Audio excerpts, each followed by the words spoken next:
નમસ્કાર, સ્વાગત છે આપનું ડિજિટલ માધ્યમ દિવ્ય સંતાનમાં, જ્યાં અમે આપને મદદ કરીએ છીએ દિવ્ય સંતાનના ઘડતરમાં.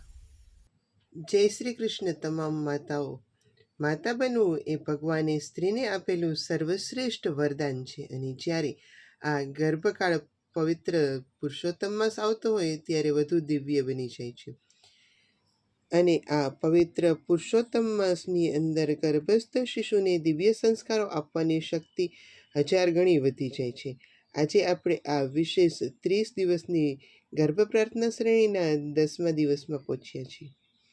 માતાનું મન અને તેની પ્રાર્થના બાળકના શરીરના એકે એક કોષનું ઘડતર કરે છે. આજે 10મા દિવસે આપણે આપણા બાળકના શરીરના અંગોની પૂર્ણતા અને તેજ તેમજ તેનામાં સદ્ગુણ, વિનય અને નમ્રતાના સિંચન માટે પરમપિતા પરમાત્માને પ્રાર્થના કરવાની છે. એક આદર્શ મનુષ્ય એ જ છે જેનું શરીર વજ્ર જેવું મજબૂત હોય અને મન નમ્રતાથી ભરેલું હોય. તો ચાલો, તમારા બંને હાથ તમારા પેટ ઉપર રાખો, આંખો કોમળતાથી બંધ કરો, પૂરી શ્રદ્ધા સાથે આ દિવ્ય પ્રાર્થનામાં લીન થઈ જાઓ. હે પદ્મનાભ, આપના ચરણોમાં કોટી કોટી પ્રણામ. આપના નાભિકમળમાંથી અખિલ બ્રહ્માંડનું સર્જન થયું છે. મારા ગર્ભમાં પણ અત્યારે આપની કૃપાથી એક નવજીવનનું સર્જન થઈ રહ્યું છે.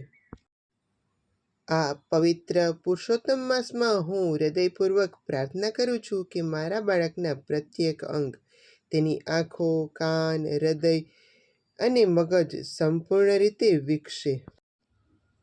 તેના શારીરિક ઘડતરમાં કોઈ પણ પ્રકારની ઉણપ ન રહે. તેનું મુખારવિંદ સૂર્ય જેવું તેજસ્વી બને. તેનું શરીર વજ્ર જેવું મજબૂત અને આરોગ્યપ્રદ બને અને રોગ પ્રતિકારક શક્તિથી ભરેલું બને.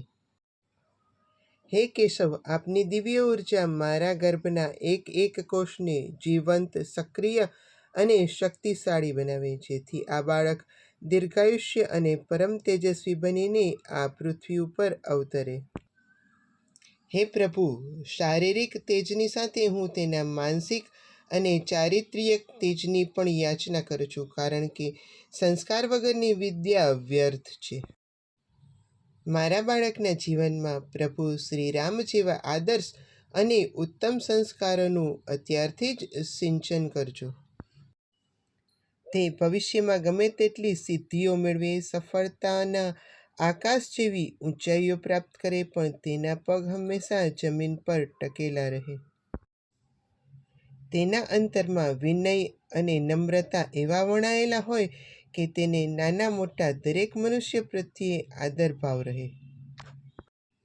હે પ્રભુ, મારી નમ્ર પ્રાર્થના છે કે અહંકારના અંધકારથી તેને સદાય દૂર રાખજો. તે પોતાના જીવનમાં હંમેશા એ સમજે કે વિદ્યા વિનયેન શોભતે. વિદ્યા તો નમ્રતાથી જ શોભે છે. સમાજમાં એક આદર્શ પરોપકારી મનુષ્ય તરીકે પ્રતિષ્ઠા પામે તેવા આશીર્વાદ હે પરમાત્મા મારા ગર્ભસ્થ બાળકને અત્યારથી જ આપજો. હે નારાયણ, મારા ગર્ભસ્થ બાળકને આપના શરણમાં સ્વીકારો.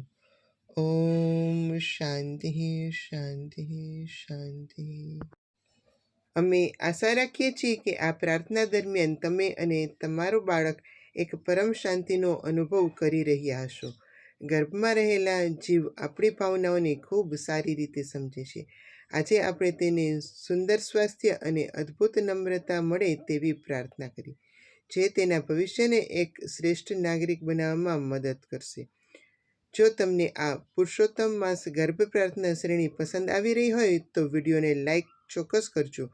અન્ય માતાઓ સાથે શેર પણ કરજો, જેથી તેઓ પણ આ લાભને મેળવી શકે. અને હા, આવતીકાલે દિવસ 11ની વિશેષ પ્રાર્થના સાથે ફરી મળીશું. ત્યાં સુધી આપણી આ ચેનલને સબસ્ક્રાઈબ કરવાનું ભૂલતા નહીં. તમારો ગર્ભકાળ આનંદમય, મંગલમય અને દિવ્ય રહે તેવી ભગવાન પુરુષોત્તમના ચરણોમાં પ્રાર્થના. જય શ્રી કૃષ્ણ. ફરી મળીશું નવા વિષય સાથે નવા વિડીયોમાં. આજના વિડીયોમાં બસ આટલું જ. અસ્તુ. ધન્યવાદ.